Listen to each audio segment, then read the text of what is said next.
Ang routine ng mga mommies ng nursery at kindergarten kapag nagbabantay ng anak at alaga sa school. Bago dumating ang oras na 12:30, isa-isa na kaming nagdadatingan ng mga mommies kasama ang aming mga anak at yung ibang bata naman, yung lola nila ang kasama. At pag naihatid na namin sa loob ng classroom ang mga alaga namin, eto na ang routine namin mula Lunes hanggang Biyernes sa loob ng 3 oras. Sobrang bilis nga lang matapos ng 3 oras.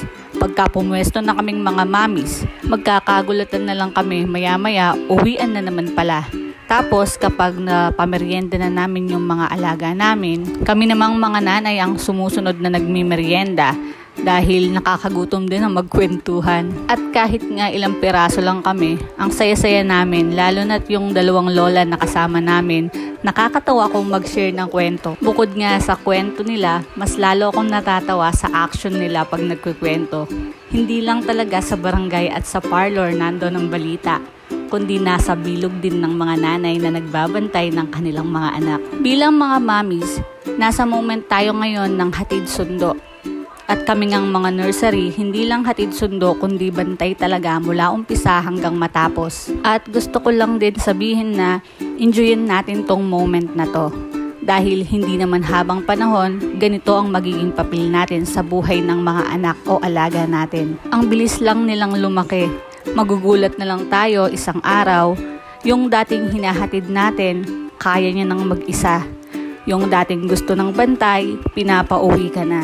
Yung dating nakahawak sa kamay mo ng mahigpit habang naglalakad kayo papasok sa school, nahihiya na. Minsan lang talaga silang magiging bata kaya ipili na natin ng sagad yung moment nila. Habang tayo pa ang mundo nila.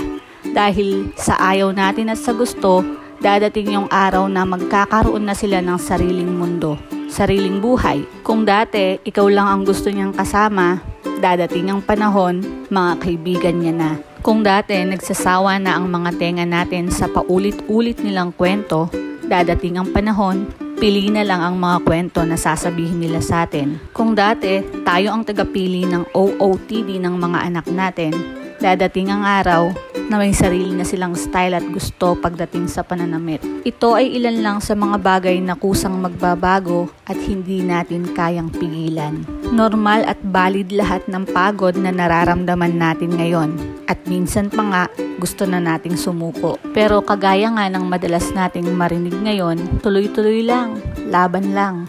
Dahil dadating ang panahon, ang maiiwan na lang sa ating mga nanay ay ang mga alaala. At saka natin masasabing nakakamiss din pala.